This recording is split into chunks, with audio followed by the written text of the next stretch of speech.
यहाँ कुछ ही घंटे पहले मतगणना प्रक्रिया में बदलाव हुआ है। अब पोस्टल बैलेट की गिनती के बाद ईवीएम की काउंटिंग होगी।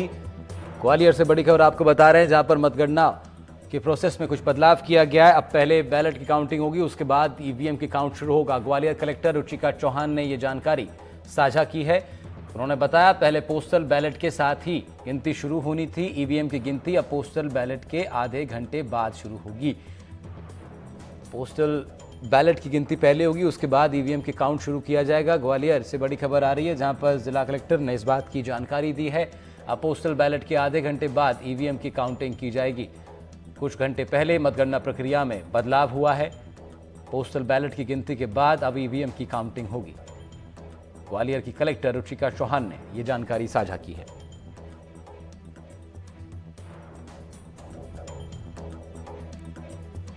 ईवीएम काउंटिंग अब पोस्टल बैलेट के बाद होगी, ये जानकारी दी गई है जिला कलेक्टर ग्वालियर के द्वारा।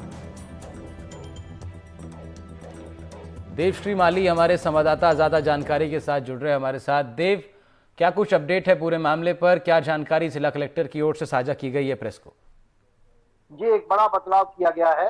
अभी तक ये प्रक्रिया जो गाइडलाइन भेजी गई थी मतगणना के लिए निर्वाचन आयोग द्वारा, वो ये भेजा गया था कि जहां आरओ सेंटर हैं वहां पर मतगणना डाक मतपत्रों की गिनती 8 बजे से शुरू होगी और उसी के साथ ईवीएम की गिनती भी शुरू हो जाएगी। लेकिन अभी थोड़ी देर पहले राज्य के मुख्य निर्वाचन आयोग द्वारा सूचना दी गई है और उसके आधार पर कलेक्टर और जिला निर्वाचन अधिकारी ग्वालियर और रुचिका चौहान ने बताया है कि अब गिनती की प्रक्रिया में बदलाव किया गया है और गिनती पहले डाक मतपत्रों की शुरू होगी और डाक मतपत्रों की गिनती शुरू होने के आधा घंटे बाद से ही ईवीएम की गिनती शुरू हो सकेगी। ईवीएम में पड़े हुए मतों की गिनती शुरू हो सकेगी।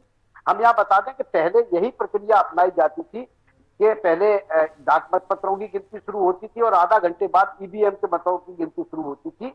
लेकिन इस बार ये परिवर्तन किया गया था कि एक साथ जो आरओ सेंटर है खास तौर पर, वहां पर जो है एक साथ गिनती कराई जाए।